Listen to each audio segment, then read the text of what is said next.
Now turn to Section 1. Section 1. You will hear a conversation between two students talking about driving lessons. First, you have some time to look at questions 1 to 5.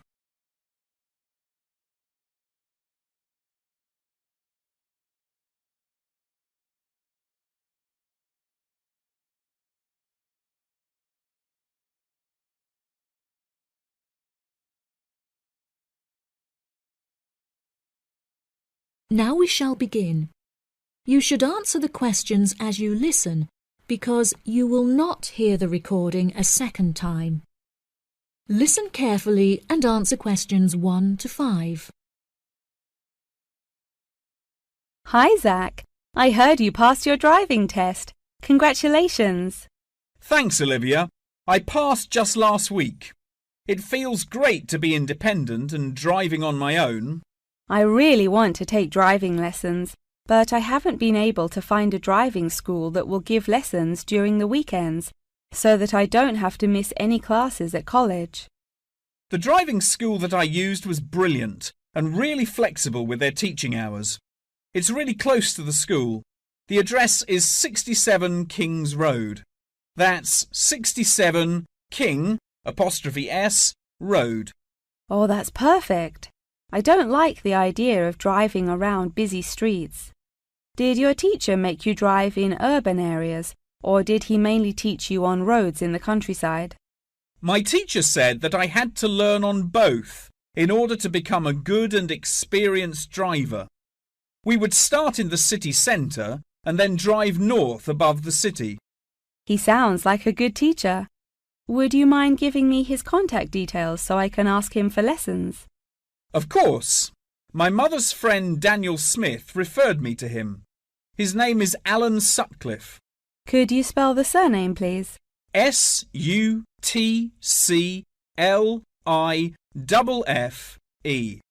Thanks for helping me out.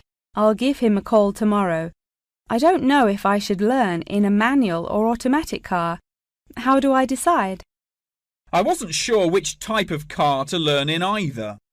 In the end, I chose to learn in a manual car because once you've learnt how to drive manually, you can drive automatic as well. Most cars on the road are automatic nowadays. OK, I think I'll learn with a manual car too then. Hopefully the teacher will be able to give me lessons in the evenings after school. It would be much better if you take the lessons during the day. It will be far easier for you to learn when there is enough daylight to clearly see everything going on around you. But you need to be an experienced driver to drive safely at night. How frustrating. I was hoping I wouldn't have to take lessons during the weekends. You're right, though. Safety comes first. Before you hear the rest of the conversation, you have some time to look at questions 6 to 10.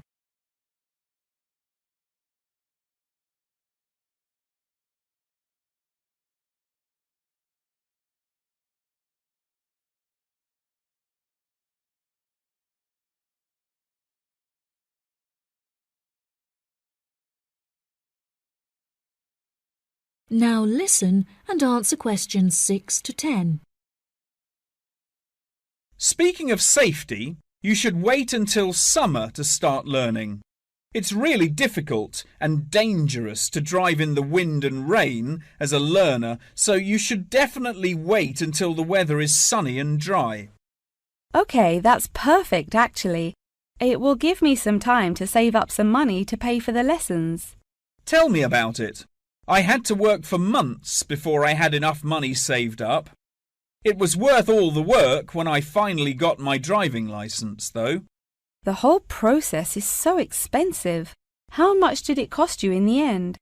Well, each half-hour lesson cost $30, and then the final test cost $50. In total, it cost me about $300. Gosh, it's pretty expensive. How did you find the test? Was it really difficult? No, it wasn't too bad, and the man was really calm and friendly. I knew that I would have to perform 2 parking manoeuvres during the test, so I practiced them a lot beforehand, and that really helped. The test used to last 40 minutes, but it changed a bit. For the first 20 minutes of the test, he gave me directions, and I had to just drive around, and then the last 10 minutes was for demonstrating the manoeuvres. So the test is 30 minutes in total. OK, great, I'll remember that. Do you have any more advice? It's really good to practice driving a lot outside of driving lessons as well. Whenever my parents were running errands on the weekends, I would offer to drive them.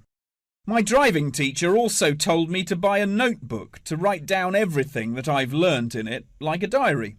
Ha! That sounds boring, but I'll do it if it helps. I found it really useful. Before my test, I read through everything I had written down, and it reminded me of a lot of things that I had forgotten about. It's really helpful for the theory test as well, because there's so much information to remember for it. That's great, Zach. Thanks for your help. No problem. See you at school. Bye. That is the end of section 1. You now have half a minute to check your answers.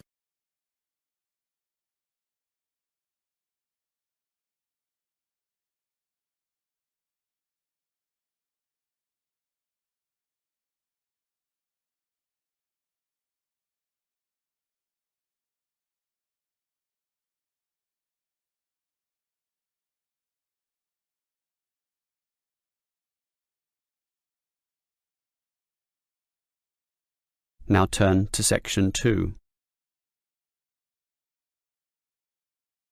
Section 2. You will hear a university administrator telling a group of new students about the central campus buildings and the facilities they provide. First, you have some time to look at questions 11 to 16.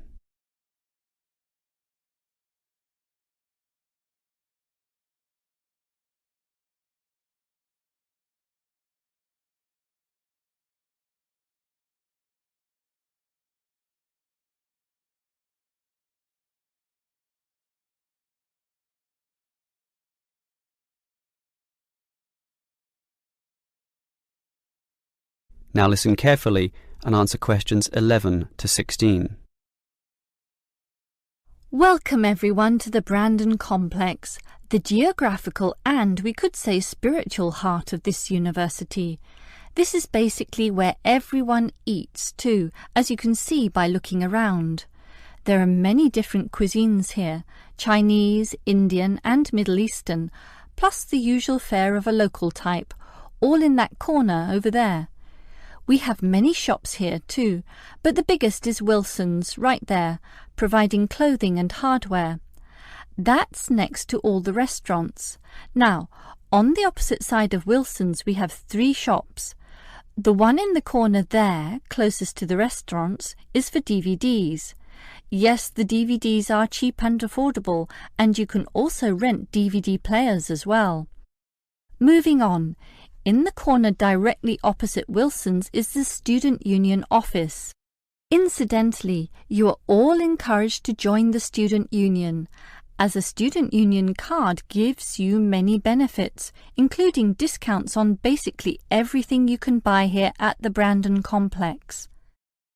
Outside this complex, on the other side of the road, you can just see it from here in fact, is a building that we call by the rather unusual name, the H Building.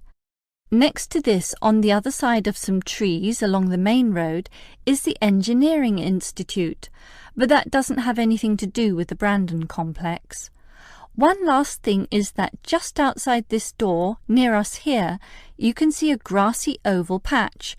Well, that's the playing field for what we simply call the fitness room, which is alongside. So you can put on some calories here at the restaurants and then burn them off at the fitness room afterwards.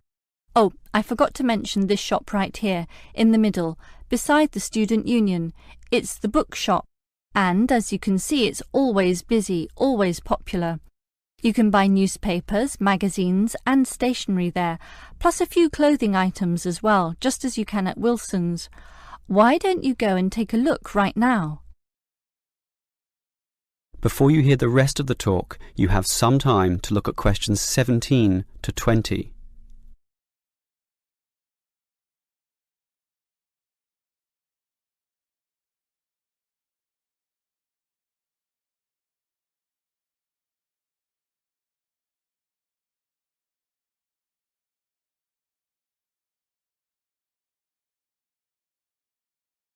Now listen and answer questions 17 to 20.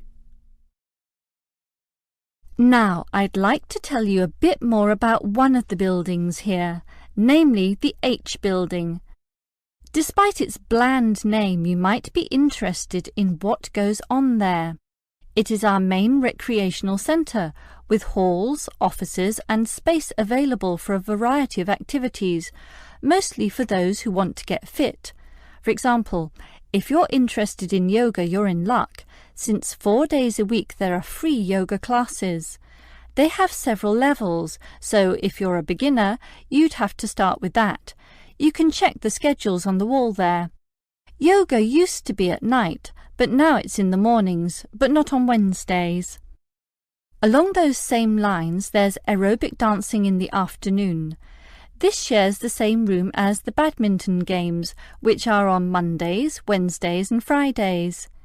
The aerobics are on the alternate days, Tuesdays and Thursdays, and it's not restricted at all. Everyone is welcome to join, although the instructor may divide you up, of course, according to ability. And, just to show how diverse the H building is, there's even some spiritual solace available there inside the multi-denominational prayer centre, with individual booths and a variety of holy scriptures and texts available to read from all the major religions of the world. That's open all day over the weekend, but not at night time, when the rooms are for private booking.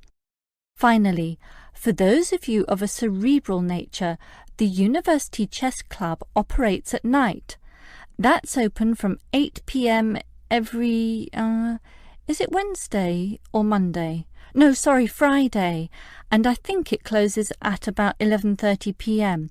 So, there's something for everyone in the H building.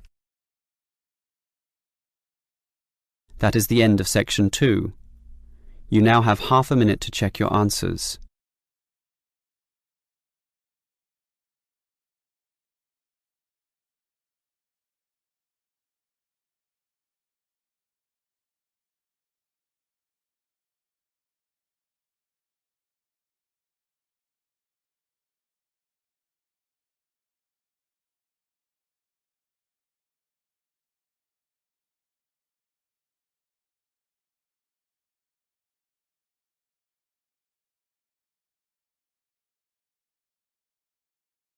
Now turn to Section 3. Section 3. You will hear a conversation between a professor and a student talking about taking a course. First, you have some time to look at questions 21 to 25.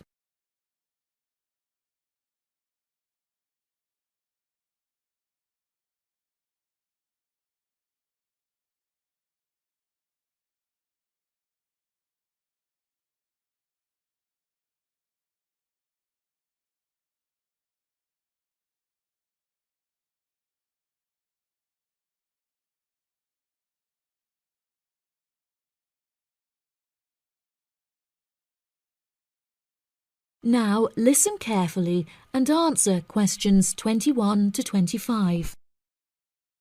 Excuse me, Dr. Twain. May I speak with you for a minute?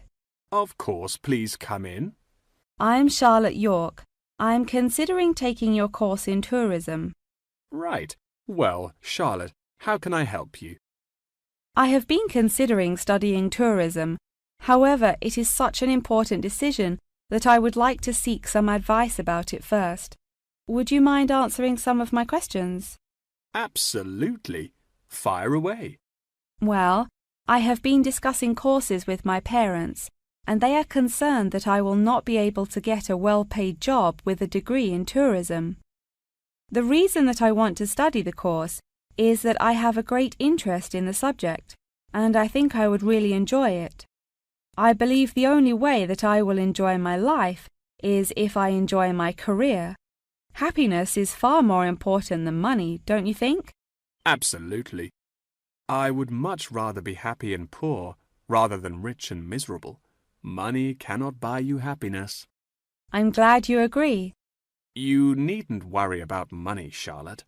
A large part of the tourism course is dedicated to teaching students how to manage finances, a skill that you can apply to your everyday life as well. I would also recommend that you take a sideline course in time management, as this can be incredibly useful in efficiently planning your workload. Efficiency is the key to success. I'll remember that. Now, I have found that some students have natural talents that really help them to succeed in the course. Communication skills, for example, can be very beneficial. Do you have any strengths? Maths was always my favourite subject at school, so I really enjoy solving mathematical problems. However, I find statistics quite difficult. I have always been very capable and self-sufficient. I have a lot of confidence in my abilities and will take the initiative in situations without needing to depend on anyone else for their help. That's a really great quality to have and will be particularly useful if you choose to study tourism. That's great.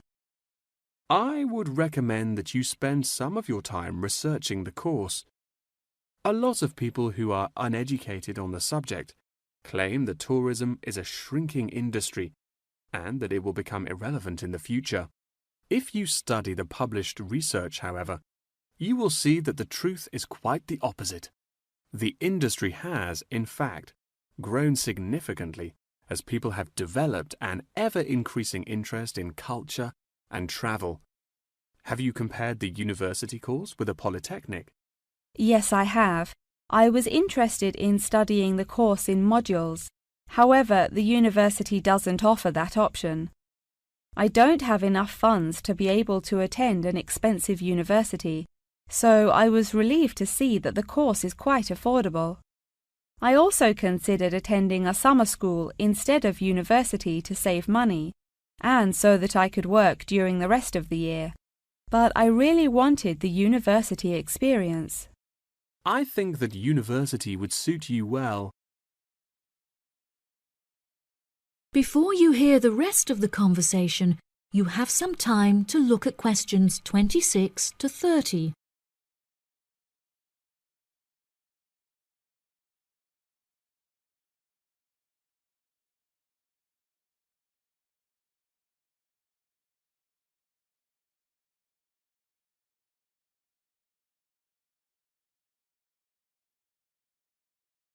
Now listen and answer questions 26 to 30. Now, what about the courses?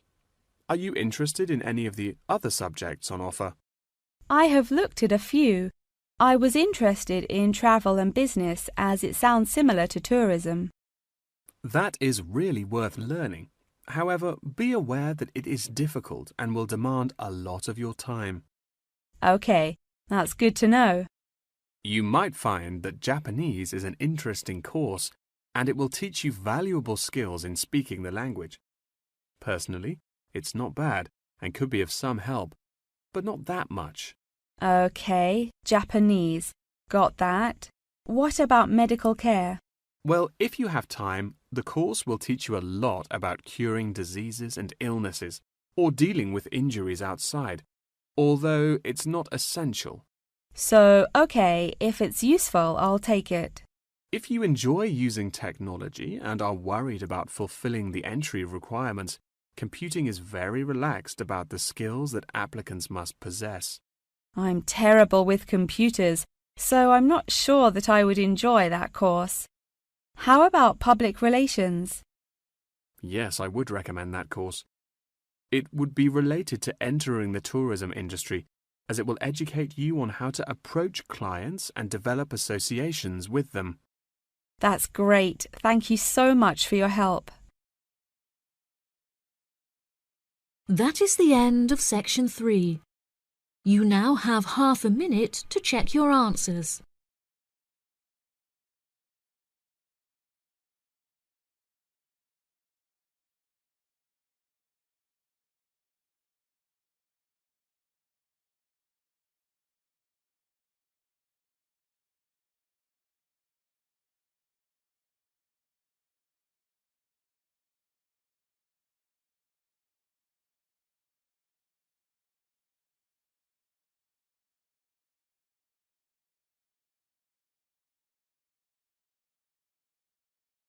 Now turn to Section 4. Section 4. You will hear a lecturer discussing the possibility of creating nuclear fusion. First, you have some time to look at questions 31 to 35.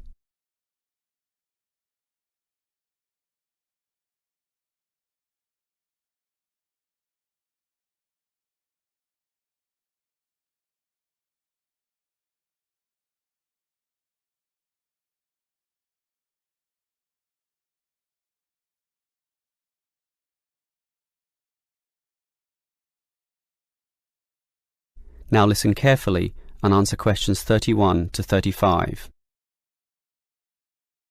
We look at the sun, a huge ball streaming out essentially limitless energy into space, and we think about how we need that energy here on Earth.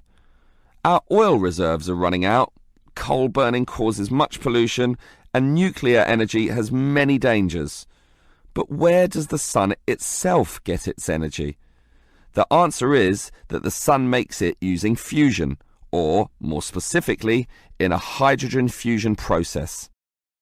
There is no pollution, no radioactivity, no waste products, and we have plenty of hydrogen.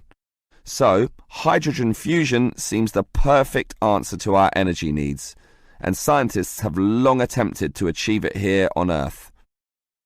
So what happens during this process? The first step is to make two light atomic particles approach. In the case of our sun, these are hydrogen particles, the lightest and also the easiest to deal with. However, the problem is that the nuclei of atoms have electric fields, and fusion between these particles is opposed by their similar electric charge. They most naturally repel each other, and the nuclei of all elements are exactly the same in this respect. Thus, in order to overcome this repulsion and force them together, in the second step, the particles are heated. The trouble is, you need a lot of heat, incredible temperatures of the sort only seen on the surface of the sun. This is many millions of degrees, far higher than the melting point of any known material. Still, the concept is simple. The hot, wildly moving particles, which are now called plasma, will crash into each other, resulting in the third step, the fusion into helium, which releases energy and begins a self-sustained process. Before you hear the rest of the lecture, you have some time to look at questions 36 to 40.